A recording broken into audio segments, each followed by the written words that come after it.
이상주라고 합니다. 이 비디오는 게임들을 좀 더 폭넓게 이해하고 세대 간의 소통을 원활하게 하고자 하는 목적으로 만든 첫 번째, 게임의 시대와 게임 세대라는 주제를 가지고 말씀드리겠습니다.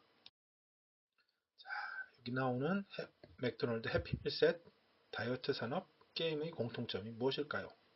바로 시대의 표준의 변화를 알려주는 중요한 증거라고 하겠습니다. 맥도날드 해피밀 세트에는 장난감이 들어있죠. 이게 처음 나왔을 때 미국 사회에서 아주 논란이 됐습니다. 아이들이 먹는 걸 가지고 장난감으로 꼬신다고 그렇게 사람들이 비난을 했던 거있죠. 그렇지만 이것은 차후에 트렌드가 돼서 우리나라나 전 세계에 퍼졌죠. 자, 이게 트렌드가 될 수 있었던 것들은 옆에 나오는 다이어트 산업과 밀접히 연관됩니다. 미디어가 발달하고 먹을 것이 풍족해지면서 이제 배가 굶는 사람들보다 살이 찐 사람들이 더 많았다는 거죠. 그리고 우리는 애써 번 돈을 찐 살을 빼려고 쓰는 인류 초유의 경험들이 일어나게 됩니다. 이때 무렵 게임 산업도 같이 부상하게 됩니다. 개미의 시대에서 배짱의 시대로 확실히 넘어간 것들이죠. 이렇듯이 단지 게임은 하나만 바뀐 것들이 아니라 이 시대의 변화들과 함께 바뀐 것들이고, 그렇기 때문에 어떤 이런 게임들이 다시 사라진다는 얘기들은 맥도날드 해피밀 세트에서 장난감이 사라지거나 다이어트가 필요 없는 시대가 될 거라고 생각하는 것처럼 우리는 기대하기 어렵다는 겁니다. 자, 그러면 이런 풍요의 시대가 된 그런 근거들을 살펴보면 지능화와 자동화라는 것들을 빼놓고 이야기할 수 없습니다. 여기 화면에 나와 있는 것처럼 로봇은 지금 많은 사람들의 일자리들을 대체하고 있죠. 그리고 설령 일을 하더라도 일의 시간들을 매우 줄여놨습니다. 그러다 보니까 1인당 연간 근로시간 추이들이 쭉 줄어들고 있는 게 지금 옆에서 보이죠. 한국은 급격하게 줄어들고 있고요. 그래도 OECD보다는 훨씬 더 높은 모습들을 보여주고 있습니다.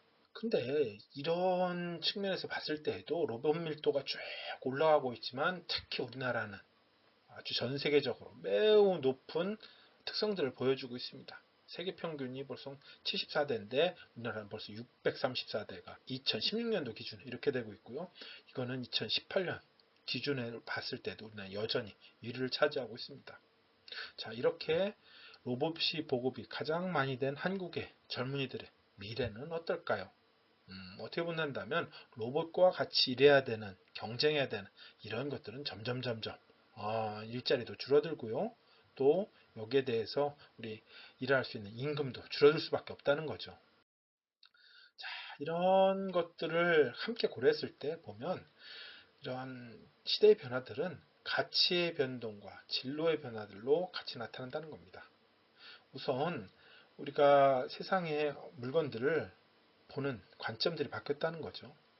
슬라이드에서 보는 것처럼 밥은 생존에 꼭 필수적인 것들이죠. 반면 커피는 디저트죠. 뭐 있으면 좋지만 없어도 상관없는 그런 물건이죠. 자, 그런 점에서 과거의 결핍의 시대에는 생존의 가치가 절대적으로 중요했다면 이제 풍요의 사회가 오면서 문화적 가치가 점점 부상하고 있습니다. 그리고 생존의 가치 같은 경우는 우리는 거의 공짜거나 저렴하게 공급될 수밖에 없죠. 왜냐하면 돈이 없는 사람들은 그러면은 생존하기 어렵다는 그런 사회가 될 수밖에 없거든요. 반면 문화적 가치는 아무리 가격을 높이 올려도 별 저항이 없습니다. 단적으로 명품 같은 경우가 대표적인 사례들이죠. 우리 미래의 아이들이 어떤 아이템으로 어떤 시장에 진출해서 일을 해야 할 것이냐, 바로 문화적 가치를 높이는 이런 쪽으로 이동할 수밖에 없다는 겁니다. 자, 이런 쪽의 대표적인 영역들이 바로 게임일 수밖에 없는 거죠. 그 다음 순서로 게임 리터러시의 현재 버전을 살펴볼 텐데요. 앞으로 어떻게 게임 문화가 어떻게 흘러갈지와 관련돼서는 아무도 모릅니다. 그런데 미래가 어떻게 될지를 예측하기 위해서는 과거 어디서부터 흘러왔는지를 우리는 살펴볼 필요가 있습니다. 게임 리터러시라고 하면은 이해와 활용을 통칭해서 부르는 말인데요. 참 한국말로 번역하기 좀 어렵습니다. 그냥 게임 리터러시라고 하도록 하죠. 이런 것들의 구버전은 옛날 버전은요. 여기 화면에 나오는 컴컴 오락실 사례 같습니다. 지능개발, 두뇌발전이라는 게 화면에 보이죠. 이런 것들은 결핍의 시대의 전형적인 리터러시, 문법이라는 겁니다. 왜요? 지능개발, 두뇌발전에서 공부에 도움이 되는 그런 거죠. 그리고 여가 선용이라는 것도 결핍 시대의 리터러시죠. 여가를 잘 선용하고 일을 잘해야 여가를 잘 보낸 거죠. 결국 일을 잘하기 위한 여가지 여가 자체로서 가치들은 인식되지 못했다는 겁니다. 잠시 머리를 식히고 잠시 따분할 때 잠깐 하는 부가적 활동입니다. 그런 리터러시가 현재까지 이어지다 보니 여전히 그런 흔적들이 남아 있습니다. 예를 들면 게임 교육하면은 게임 시간을 단위로 생각합니다. 게임을 하는 동안 아이들이 무엇을 경험했는지에 대해서 별로 관심을 두지 않죠. 즉 아이들의 뒤통수만 보고 있다는 겁니다. 아이들이 이 모니터 속에서 어떤 활동을 하고 뭘 느끼는지에 대해서 관심을 두지 않는다는 거죠. 자, 이런 리터러시로 과거의 관점으로 현재 청년들을 재단하는 이런 일들 속에서 당연히 어떤 발전적이거나 생산적인 논의가 나오기 힘든 것이 현재 지금 실정이 아닌가 생각됩니다. 자, 이런 과거로부터 흘러왔지만 실제로 이런 게임들은 새로운 자기의 길들을 열심히 가고 있죠. 옛날부터 갔습니다. 그런 것들 중에 하나가 새로운 기술의 습득 방법으로서의 활용입니다. 2018년도 5월달 발표를 보면 구글 어플리케이션 매출의 90%가 게임에서 나온다고 합니다. 그 얘기는 스마트폰은 통신도구가 아니라 어떻게 본다면 게임 기기로 훨씬 더 활용이 잘 되고 있다는 거죠. 즉 게임이란 걸 매개로 스마트폰이라는 혁신이 확산됐다는 겁니다. 이런 사례들은 대략 20여 년 전 마이크로소프트 윈도우 3.1이 확산될 때하고 비슷합니다. 이때 새로운 인터페이스 마우스가 등장했는데요. 마우스를 어떻게 조작하는지 알려주는 매뉴얼을 만드는 대신에 MS에서는 바로 이런 지뢰 게임을 넣습니다. 그리고 카드 게임도 넣었죠. 이 게임을 열심히 하는 동안 우클릭, 좌클릭, 더블클릭을 자연스럽게 연습을 했었던 거였죠. 자, 이런 것들의 시사점은 앞으로 4차 산업혁명이 돼서 AI가 나오고 로봇이 나온다 손 치더라도 게임이라는 것들을 같이 동반하지 않는다면 이렇게 빠른 시간 내에 확산되기는 어려울 것이다 라는 것들이 시사됩니다. 두 번째로는 흔히 혁신가라고 하는 사람들의 통로를 살펴보면 아주 기가 막힌 공통점들이 있습니다. 바로 그것이 뭐냐면 게임이라는 거죠.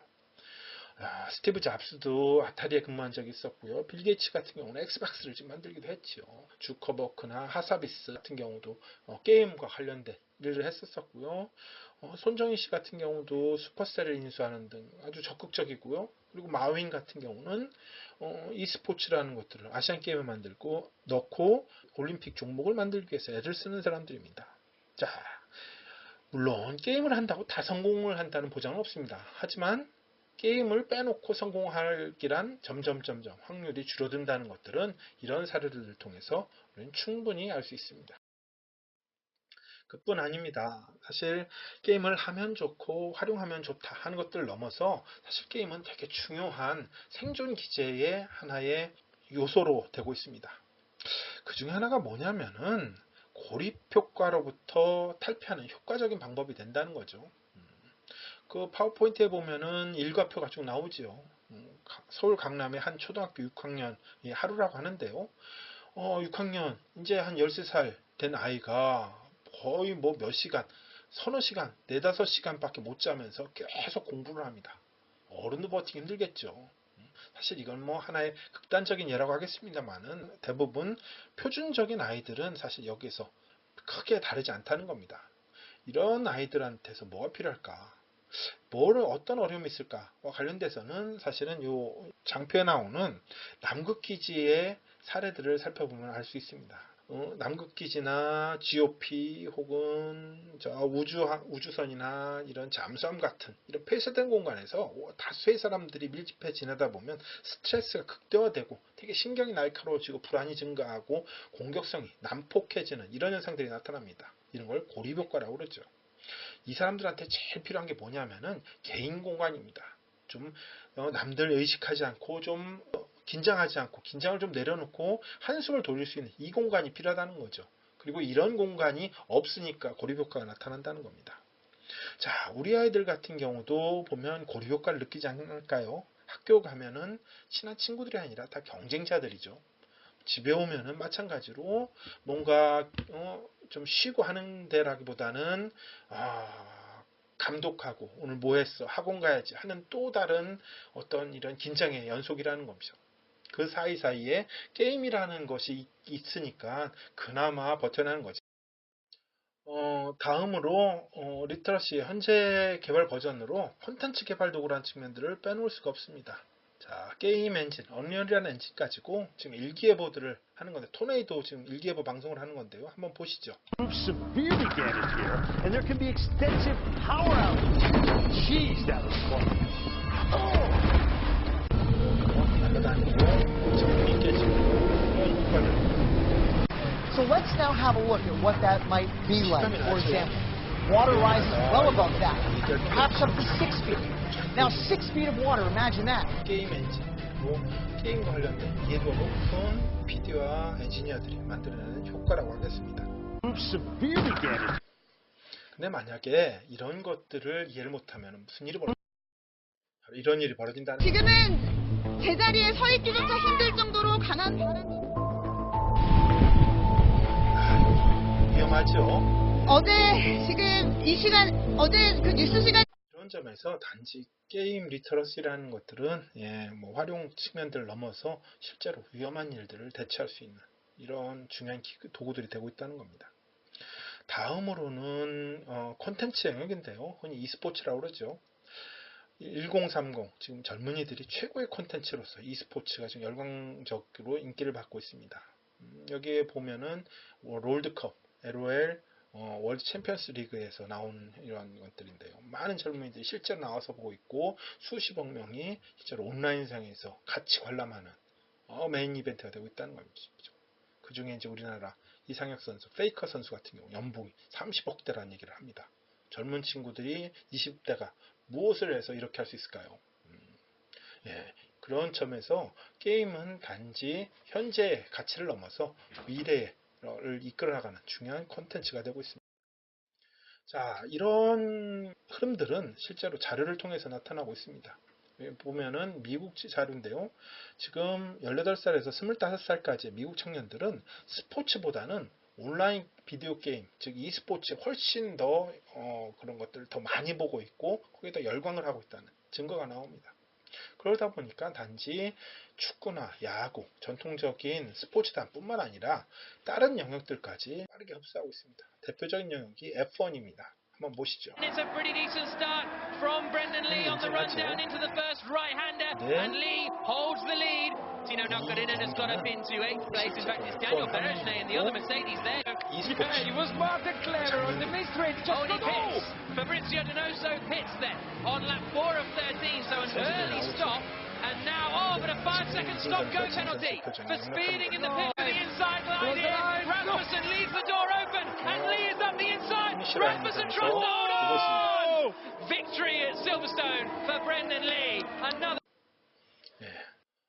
만약에 이런 것들이 활용되지 않는다면 무슨 일이 벌어질까? 딱 20년 전이죠. 1998년도에 F1 벨기에에서 있었던 경기 장면들 한번 보시죠. He ran wide out of La Source, and the next instant there was mayhem as Coulthard ran up on the exit curb and spun back into the middle of the pack, triggering a multi-car shunt and eliminating several cars on the spot.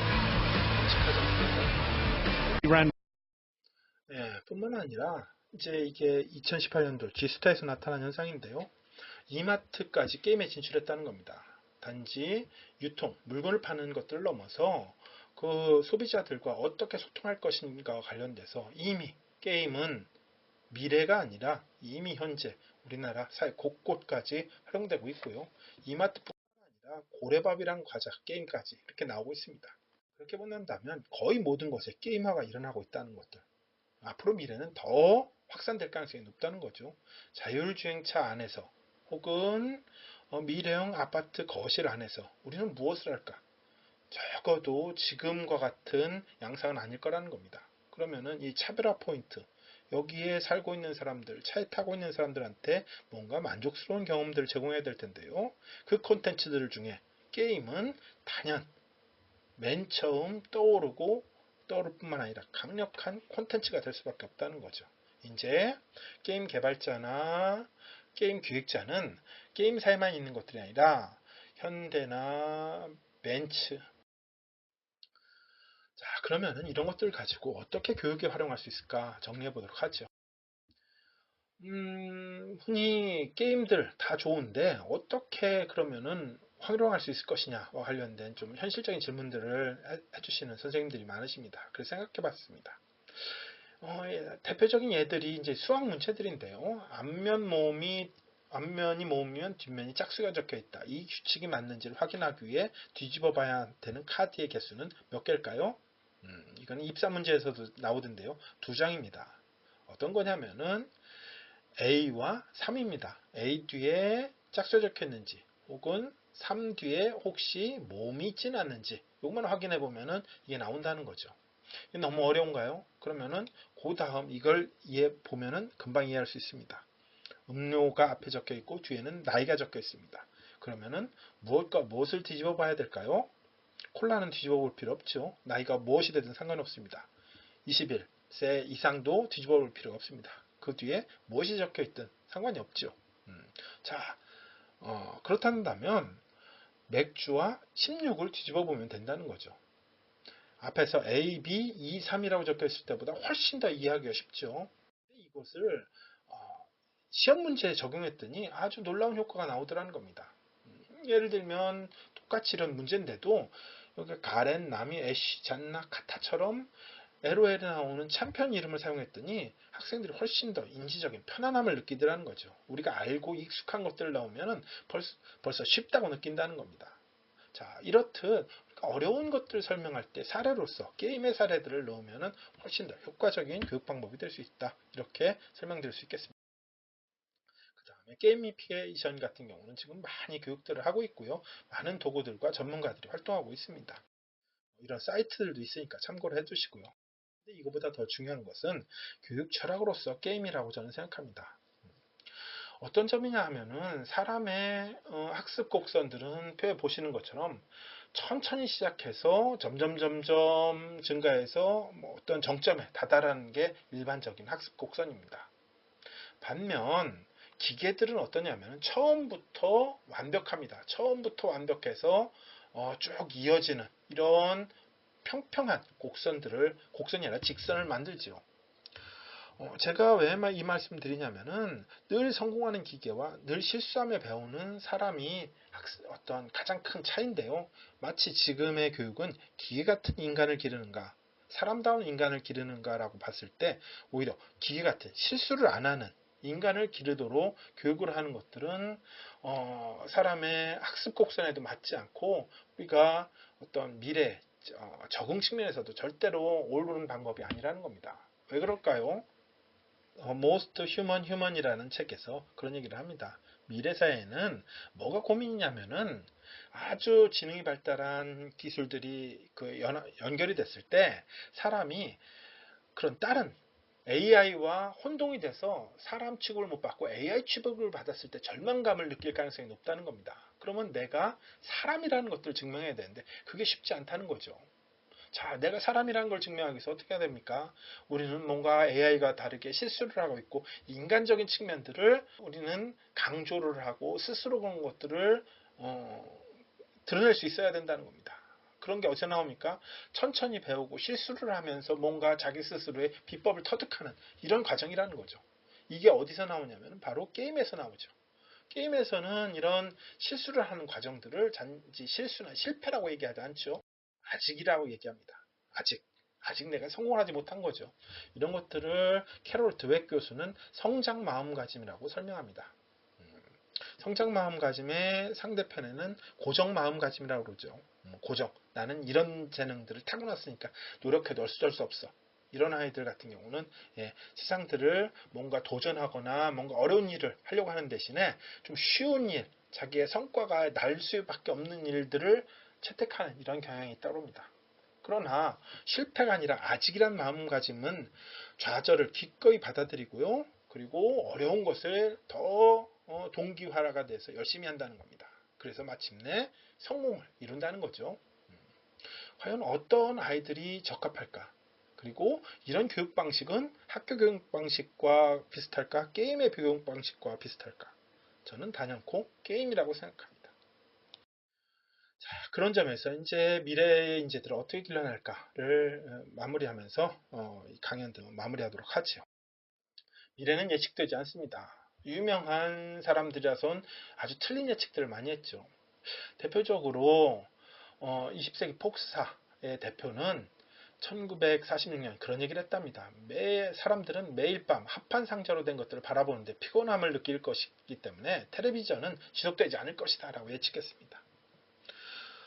또한 모든 개인의 집에 컴퓨터가 있어야 될 이유가 없다라고 켄 올슨이라는 이런 사람들은 또 예측을 했는데요. 다 틀렸죠. 근데 이런 예측보다 더 큰 잘못들은 놀라운 실패는 뭐였냐면은 비행기는 재미있는 장난감일 뿐 군사적인 가치가 전혀 없다라고 페르디낭 포슈 장군이 얘기했습니다. 프랑스 군인이고요. 1차 세계대전의 사령관이었는데요. 결국 이후에 2차 대전 그리고 현재까지 비행기는 군사력에서 아주 중요한 요소였었죠. 이런 요인들 때문에 프랑스는 그 19세기에 세계를 호령하다가 점점 20세기에 이제 줄어드는 이런 국력들을 맛보게 될 수밖에 없다는 겁니다. 이 비행기 자리에다가 게임을 한번 넣어보자는 거죠. 과연 게임은 재미있는 장난일 뿐 생산적인 가치는 전혀 없다? 만약에 그렇게 얘기한다면 50년 후, 100년 후에 똑같이 이런 잘못된 엉터리 같은 예측에 안타깝게도 그런 것들이 지금 예측되고 있다는 겁니다. 게임은 일상생활을 방해하지 않을 정도로 즐겨야 합니다. 일상생활을 방해하면 병입니다. 자칫 정신질환을 유발할 수도 있는 위험한 매체입니다. 1919년 세계보건기구에서 지금 이런 결정들을 내리고자 한다는 겁니다. 안타깝죠. 이런 결정들이 30년, 50년, 거기까지 가지도 않을 가능성이 높습니다. 이런 어떤 게임이 우리 사회에 그리고 미래에 미치는 영향들을 좀 다각적으로 검토를 해서 결정을 해줬으면 하는 바람들을 가져봅니다. 결국 예측되지 않는 미래는 어떻게 해야 될 것이냐. 그럼 미래들은 누가 만드냐면 미래에 살고 있는 사람들이 만드는 거죠. 지금 젊은이들이 만드는 겁니다. 자, 그런 점에서 이상한 나라 앨리스는 우리한테 시사점을 줍니다. 참고로 이상한 나라 앨리스는 산업혁명이 보급될 시기에 19세기 말에 지금 나온 소설이죠. 거기에서 뭔가 시대가 막 바뀌면서 혼란한 상황들을 그려낸 얘기들입니다. 그 중에 하나의 대표적인 에피소드죠. 앨리스가 숲속에서 길을 헤매다가 채셔 고양이를 만납니다. 거기서 이 숲속을 나가고 싶은데 어떻게 가면 좋으니? 라고 얘기했더니 채셔 고양이가 그 얘기를 하죠. 네가 어디로 갈지는 네가 어디로 가고 싶은지에 따라 달렸지 라는 얘기를 합니다. 4차 산업혁명도 마찬가지라는 생각이 듭니다. 지금 젊은이들이 우리 사회가 어디로 가고 싶은지 그 욕망들을 잘 읽어내고 그 욕구들을 잘 반영할 수 있는 것들을 찾아서 우리는 함께 뭔가 노력하고 매진하고 만들어 나갈 때 성공의 가능성들이 높겠죠. 자, 그것 중에 하나가 유망한 이런 후보들 중에 하나가 게임이라는 겁니다. 이 게임들을 그래서 우리는 단지 적게 하고 웬만하면 덜 하고 공부를 해라 라고 얘기하는 것은 우리 젊은이들의 미래들을 도와주는 대신에 그 반대의 발목을 잡을 가능성들이 되게 높다는 겁니다. 경청해 주셔서 감사합니다.